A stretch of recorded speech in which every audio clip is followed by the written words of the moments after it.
dipaksakan tetap aja paling bisa jam 5 lebih terlambat dan sebagainya, maka kita akan coba lihat kebanyakan yang sanggup jam 5 tepat kita mulai, atau jam 5 lebih, atau bahkan 5 seperempat, bahkan setengah 6. Coba bagaimana pendapat antum? Siapa yang mau usul coba? Tetap pada atau pakai voting saja, pakai voting? Iya, fadhal, silakan. Gimana kalau untuk seminggu ini pakai yang jam 5 dulu, nanti lihat kondisi, kalau misalnya jam 5 banyak yang nggak datang ya mungkin guru bisa dimundurin lagi. Khair, pertemuan berikutnya tetap jam 5 ya. Pertemuan berikutnya tetap jam 5. Coba antum usahakan sebisa mungkin datang tepat pada waktunya. Khair. Kira-kira gimana, sepakat? Karena nggak mungkin kita ngulangin, ya kan, sudah berjalan di tengah kemudian ngulangi karena datang baru lagi, diulangi lagi, datang baru lagi, diulangi. Itu akan memberatkan teman-teman yang lain. Jadi saling menghargai. Yang dilihat ketika antum kira-kira santai-santai, tolong lihat teman-teman yang rajin, bagaimana pengorbanan mereka, sehingga antum termasuk orang-orang yang ta'awun 'alal birri wat taqwa. Jadi membantu teman kita, membantu dalam ketaatan, enggak usah mikir jauh-jauh. Datang tepat pada waktunya, antum sudah membantu teman-teman antum. Karena menghemat waktu. Kemudian ketika kita tanya, jangan ada jawaban saya waktu itu terlambat. Nah, ini memperlama lagi, nanti diulangi lagi, enggak selesai-selesai. Baik, barakallahu fiikum. Kita sampai di bab tentang yang makruh dilakukan di dalam salat. Masih di dalam syarat-syarat salat ya. Kemarin satrul aurah kita sudah selesai, tentang hukum sutra, kapan boleh digunakan dan kapan tidak boleh digunakan. Kemudian makruh untuk menggunakan pakaian yang namanya mu'asfar. Apa itu mu'asfar? Mu'asfar itu pakaian yang diwarnai dari tanaman bernama usfur. Ini di zaman dulu. Ini di zaman Nabi sallallahu alaihi wasallam. Jadi untuk faidah. Tanamannya sampai sekarang masih dijual. Antum kalau ke daerah Arab Saudi, antum datang tempat menjual wangi-wangian, tidak hanya minyak wangi, jadi dari tanaman pun bisa wangi-wangian, seperti za'faran. Tahu za'faran enggak? Saffron. Pernah dengar saffron ya? Nama aslinya za'faran. Karena antum sekarang sudah ngerti, enggak boleh ngomong saffron lagi. Ya, za'faran. Nama aslinya za'faran. Adapun mu'asfar yang dari tanaman bernama usfur itu makruh fi ghairi ihram, di luar kondisi ihram. Mu'asfar makruh di luar kondisi ihram. Jadi kalau antum tidak dalam kondisi ihram, jangan gunakan wangi-wangian yang bahannya mu'asfar. Tapi kalau dalam kondisi ihram boleh. Karena dia untuk mewarnai pakaian, Wa yukrahu al-muza'far. Muza'far itu pakaian yang diberi warna dari za'faran. Za'faran itu digunakan kalau zaman sekarang ya, digunakan untuk macam-macam, untuk masak. Nah, yang biasa masak nasi kebuli ada enggak? Atau nasi mandi, pernah dengar nasi mandi? Diam semua sih, enggak pernah semua. Banyak yang jual. Banyak di sini, banyak. Abu Ahmad ada. Apa mau beli sekarang apa gimana? Baik. Kali-kali antum beli nasi mandi. Ada nasinya tuh tercampur, ada yang warnanya putih, ada yang warnanya kuning. Jadi putih kuning campur. Yang muza'far itu yang kuning. Nah, pakaian dulu diwarnai salah satunya dengan muza'far, dengan za'faran. Nah, pakaian yang diwarnai dengan za'faran namanya muza'far. Muza'far ini makruh digunakan oleh para laki-laki. Muza'far itu makruh digunakan oleh para laki-laki.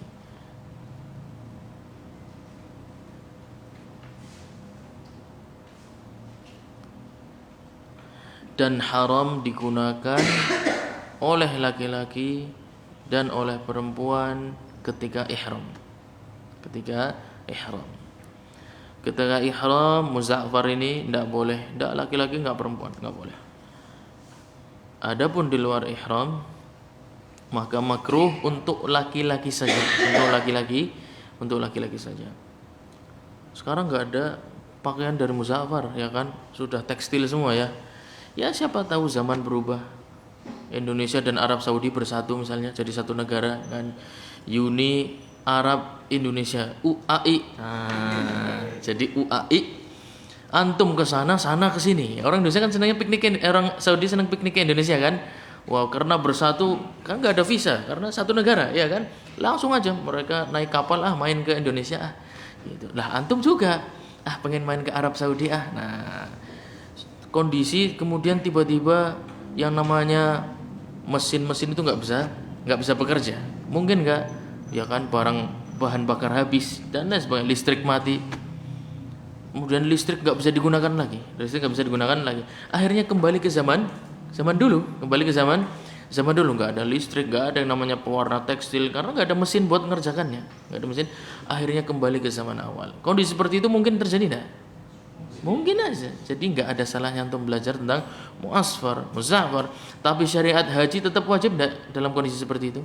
Wajib. Jadi kondisi seperti itu mungkin terjadi kalau kebetulan antum bertemu dengan musim haji. Nah, jangan sampai menggunakan pakaian yang diwarnai dengan za'faran. Dia punya sifat wangi, memberikan aroma yang thayyib.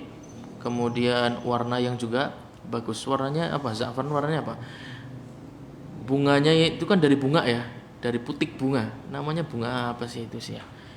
Paling banyak itu di Afghanistan, di Iran itu bagus-bagus za'farannya. Kalau bendanya tuh warnanya kemerah-merahan. Yang pernah lihat saffron siapa? Pernah ya? Sering ya. Baik juga itu untuk penderita jantung, penyakit banyak. Antum coba dibuat minuman. Nanti warna airnya ke kuning-kuningan, kuning-kuningan. Itu manfaatnya sangat banyak, Masya Allah. Jadi meskipun dia makruh untuk pakaian, bukan berarti makruh untuk dimakan atau diminum. Jadi antum nggak perlu tanya, ini nasi mandinya pakai za'faran nggak boleh ini. Nah, nggak boleh itu untuk pakaian. Jadi lihat penggunaannya, penggunaan untuk minum aja, nggak apa-apa, segalon 2 galon. Baik. Kemudian pakaian yang makruh adalah yang berwarna merah polos,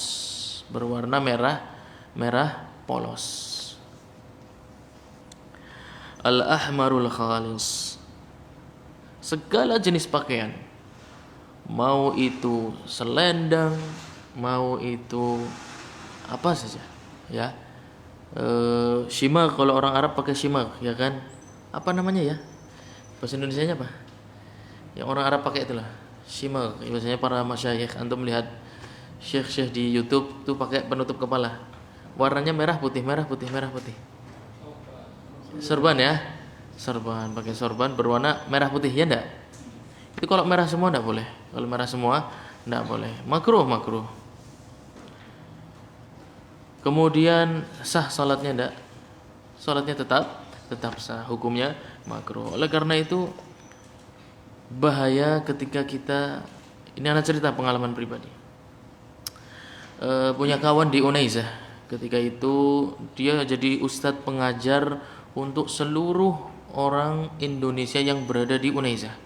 Jadi orang Indonesia yang berada di Unaizah itu setiap 2 kali dalam 1 pekan berkumpul bikin pengajian, kemudian ditutup dengan makan nasi mandi. Nah, dia cerita dulu waktu masih jadi talib di Indonesia itu pernah sholat jamaah, belum jadi ustadz. Masih belajar masih baru sekali belajar ilmu agama, belajar fikih. Dia suatu hari pakai baju berwarna merah, itu pun merahnya nggak polos, duduk sholat sebelahan sama ustadz yang sangat ma'ruf, namanya antum kalau anda sebutkan kenal semuanya, intinya antum sangat kenal, di Indonesia sangat terkenal. Kemudian setelah sholat ustadz ini mengingkari teman anak ini.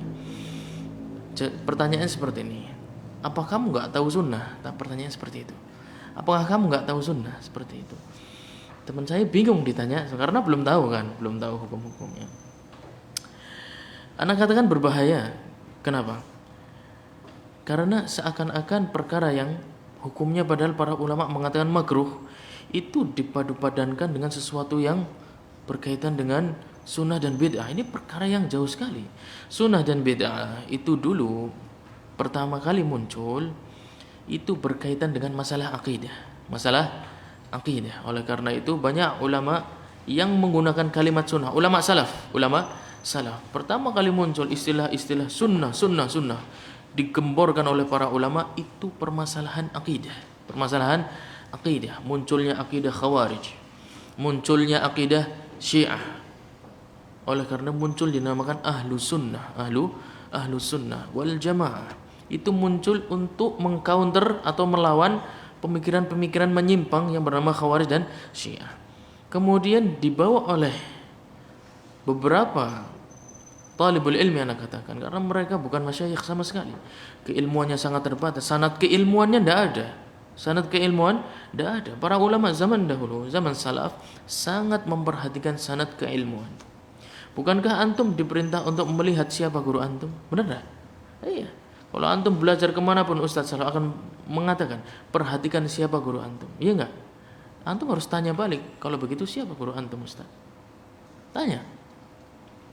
Sebutkan. Terus gurunya antum siapa? Tanya.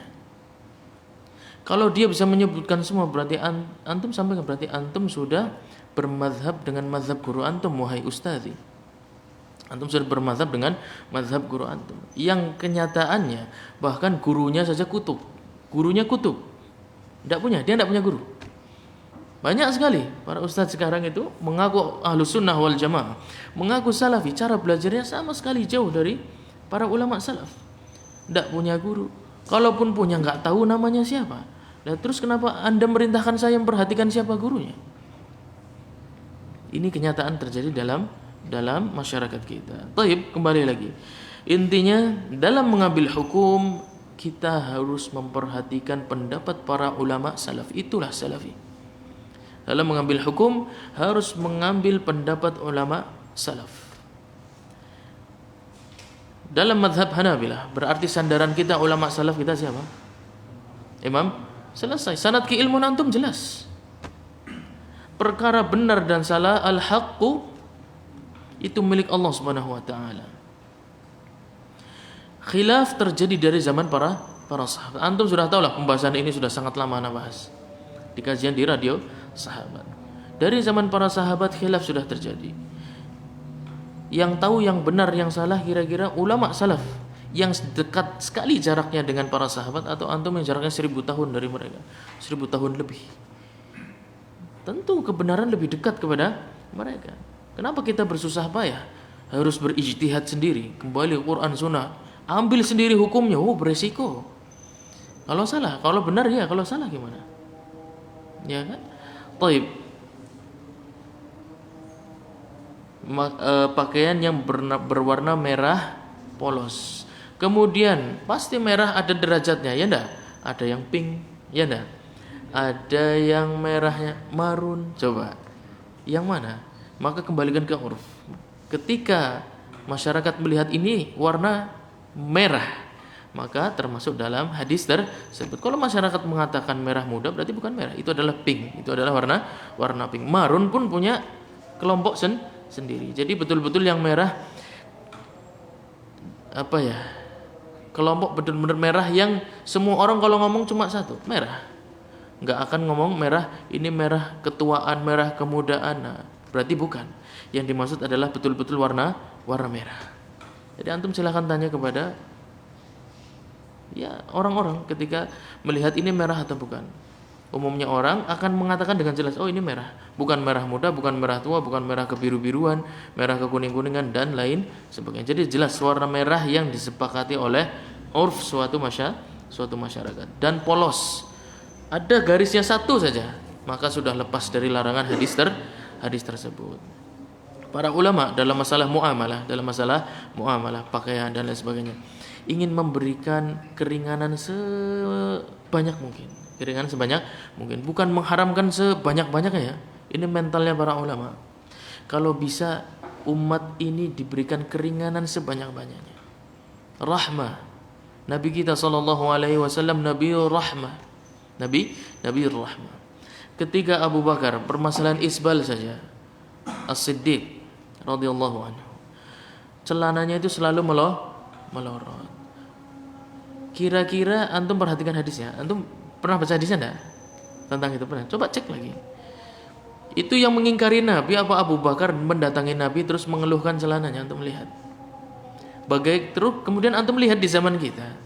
Kalau lihat ada orang sedang melorot sedikit saja, kira-kira dia yang ingin curhat, ini kok celananya melorot, apa antum cepet-cepetan mengingkari kira-kira?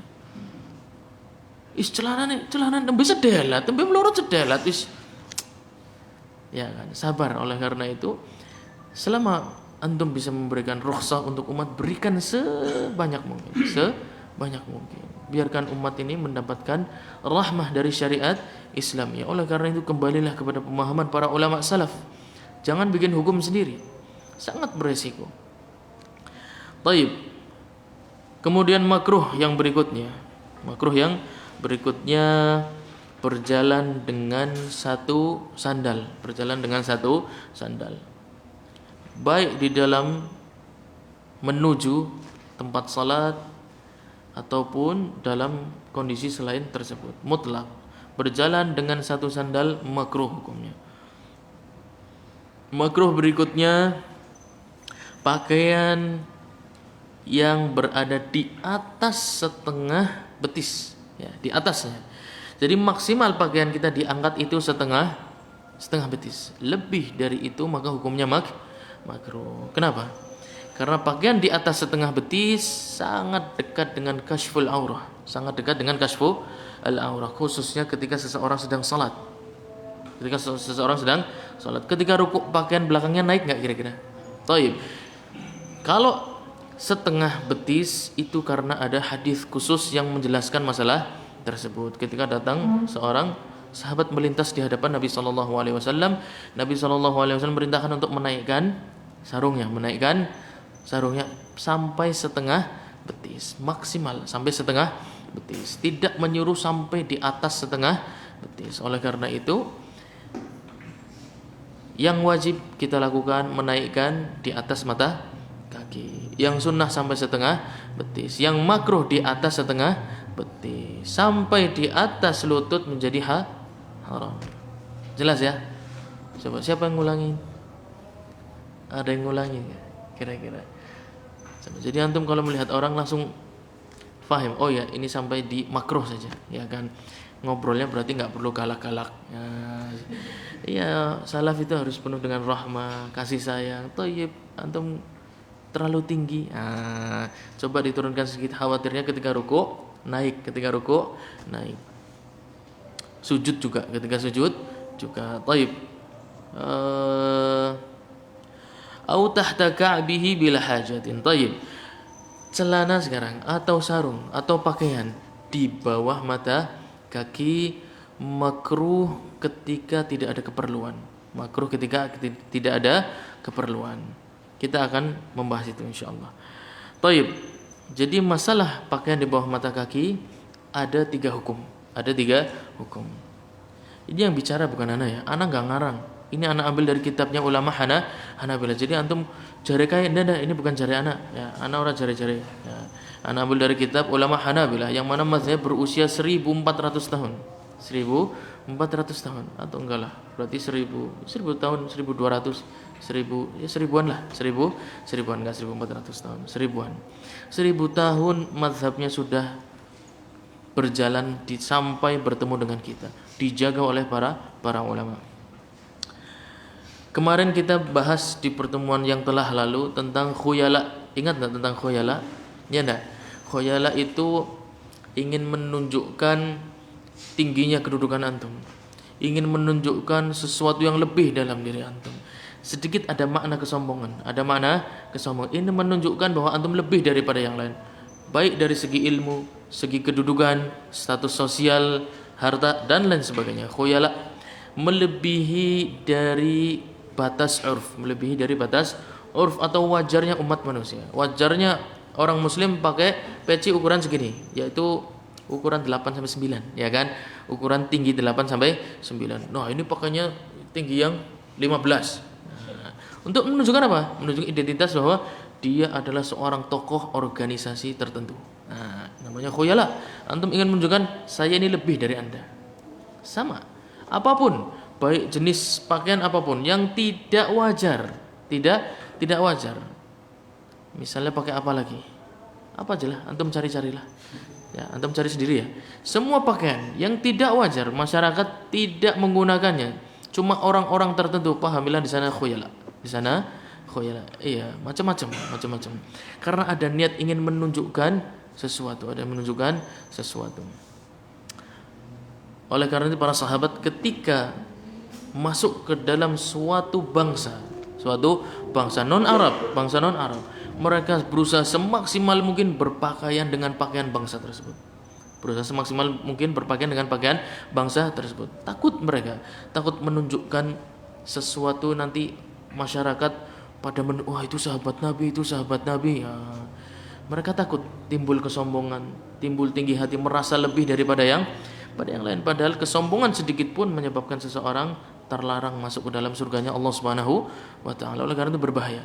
Jadi berpakaian yang wajar, para masyarakat di kita menggunakan apa? Pakailah pakaian tersebut. Kembali, khuyala itu bukan hanya masalah celana. Kalau kita menggunakan pakaian sampai lebih dari mata kaki, kemudian ada maksud khuyala. Maksud khuyala itu yaitu menunjukkan bahwa saya ini orang terhormat. Jadi pakaian di bawah mata kaki itu menunjukkan bahwa Anda orang terhormat. Beberapa orang ini akan berjalan dengan zaman. Beberapa orang. Kalau dia punya keyakinan seperti itu, maka ini termasuk hal yang muharram, hukumnya haram, tidak ada masalah. Kedua, dia memanjangkan celananya di bawah mata kaki karena ada keperluan.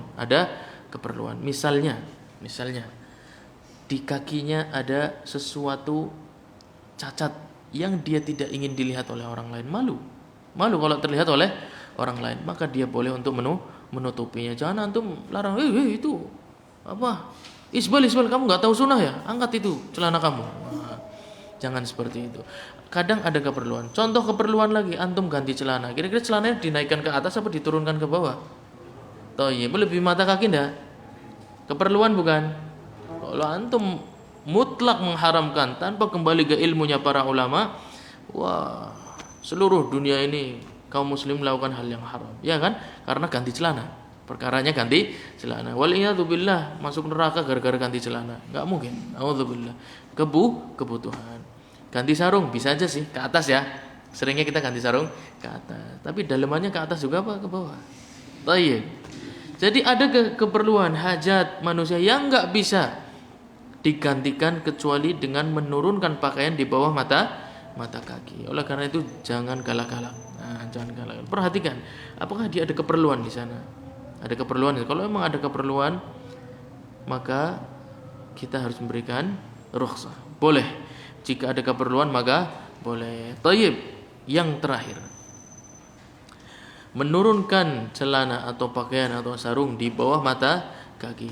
Tidak punya sifat sombong. Enggak, saya enggak sombong, malah saya enggak tahu. Nah, tapi juga enggak ada keperluan. Lah terus antum kenapa dikebawahkan sebagai seorang muslim, ya kan? Dikebawahkan. Ya enggak apa-apa. Karena saya enggak tahu. Yang seperti ini hukumnya makruh, Tidak ada keperluan memanjangkan celana di bawah mata kaki.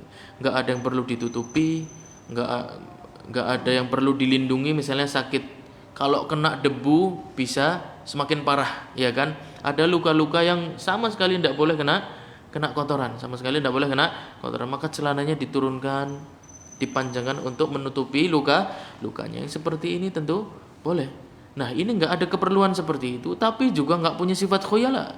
Dia enggak ada khuyala, enggak ada hajah. Cuma gitu aja. Nah, yang seperti ini hukumnya makruh, tidak ada keperluan dan tidak ada sifat khuyala. Thayyib, yang bekerja mungkin di instansi, atau enggak harus instansi lah, pabrik, bosnya enggak ngerti yang begitu-begitu, enggak suka lihat yang seperti itu. Antum terancam ma'isyahnya, ya kan? Kalau antum tidak belajar ke ilmu para ulama salaf, antum pasti disuruh sama ustadznya keluar dari kerjaan. Ya enggak? Antum demi menegakkan sunnah, biarlah antum makan batu. Nah, goreng aja itu kerupuk. Yang penting perut terisi. Nah, waliyadzubillah. Kalau mengancam keselamatan ma'isyah, ya kan? Karena ma'isyah termasuk hajat, daruriyat al-khams. 5 hal yang dilindungi oleh syariat Islam dalam kondisi apapun. Nyawa, harta, agama, darah, dan kehormatan. 5 hal ini syariat Islam memberikan perlindungan yang sangat-sangat luar biasa. Oleh karena itu nanti kita akan masuk bab salat jamaah. Bagaimana seseorang boleh meninggalkan salat jamaah karena keperluan pekerjaannya yang mendesak. Kapan dikatakan mendesak? Ketika itu mengancam ma'isyahnya atau infak yang dibutuhkan oleh keluarganya. Kalau dia paksakan sholat jamaah, dia akan kehilangan rizki tersebut. Yang seperti ini maka boleh. Boleh juga dia tetap sholat berjamaah, boleh juga asalkan sabar menerima bahwa rezekinya lewat begitu saja. Jadi itu pilihan, jangan dikatakan haram, belum tentu hukumnya haram, boleh. Nanti kita akan sampai. Kembali ke masalah pakaian di bawah mata kaki atau isbal. Kalau dengan sifat khuyala, ya kan, karena saya ingin menunjukkan bahwa saya ini anti salafi. Nah, ini khuyala ini namanya. Ini sifat khuyala, ingin menunjukkan bahwa dia lebih dari yang lain. Enggak, menurut saya ini hadisnya dhaif. Saya ingin menunjukkan bahwa saya yang benar. Ini khuyala, menunjukkan punya sifat khuyala. Dan lain sebagainya, yang ada sifat sedikit menunjukkan bahwa dia lebih daripada yang lain, ini namanya sifat khuyala, sombong, sedikit rasa sombong. Haram kalau memanjangkan karena punya sifat khuyala, haram. Kalau ada keperluan seperti luka yang harus ditutup, tidak boleh kelihatan, atau ada aurat yang dia malu kalau ketahuan orang. Nah, yang seperti ini hukumnya boleh apa nggak boleh? Boleh. Baik. Yang ketiga di antara keduanya tidak ada khuyala dan tidak ada keperluan, maka hukumnya makruh. Ada 3 hukum yang berkaitan dengan hal tersebut. Walil mar'ati ziyadatun ila dhira'. Para wanita diperintahkan untuk menutup auratnya, bahkan kaki-kakinya. Kaki-kakinya harus ditutup. Bahkan Imam Ahmad mengatakan tidak boleh seorang wanita menunjukkan sepatunya yang sedang dipakai. Iya, karena itu menunjukkan bentuk kakinya. Jadi seorang wanita harus menutup bahkan sepatu. Kalau sekarang antum mungkin jarang lihat ya. Kalau di Arab Saudi banyak. Jadi pakaiannya dari atas sampai bawah syar'i, tapi di bawahnya naik sedikit, kemudian sepatunya terlihat. Sepatunya baru-baru bagus-bagus. Ada yang kalau jalan ketepluk. Nah, krep. Nah, itulah. Jadi mereka justru menyembunyikan yang atas tapi yang bawah menarik. Ya, auzubillah. Betul. Jadi yang seperti ini tidak boleh. Imam Ahmad mengatakan tidak boleh seorang wanita menunjukkan bentuk sepatunya aja tidak boleh.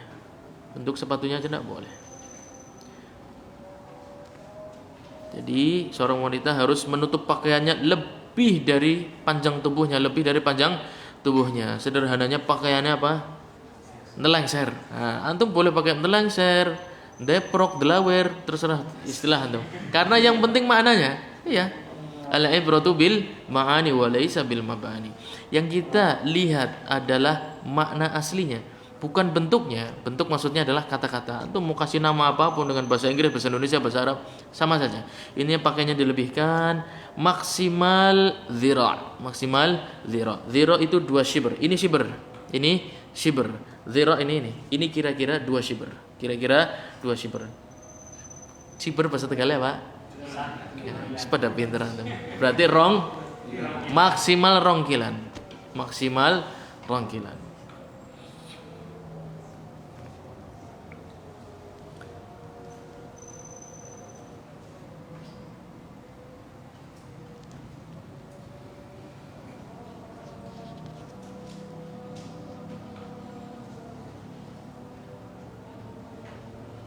Lebih dari rongkilan hukumnya makruh. Kita sedang bicara tentang makruhat. Lebih dari rongkilan hukumnya makruh. Jadi maksimal adalah 2 kilan. Jadi enggak boleh panjang-panjang, terlalu panjang juga menarik perhatian bahwa perempuan ini berjalannya bagus, bunyi kan kresek. Nah, menarik perhatian. Taib. Kita azan dulu ya. Sudah azan kan? Baik. Sudah masuk waktunya ya. Itu azan atau puji-pujian itu? Azan ya. Khair, kita rehat dulu. Azan, kemudian istirahat sejenak. Ya kan, untuk ambil air wudu. 10 menit cukup atau 5 menit? Coba yang 5 menit angkat tangan. Yang 5 menit angkat tangan. Yang 10 menit banyak, yang 10 menit kebanyakan. Berarti kita istirahat 10 menit ya. Azan termasuk dari 10 menit loh. Jangan habis azan 10 menit setelah azan enggak. Azan termasuk dari bagian 10 menit. Dari sekarang ini, sekarang jam berapa itu?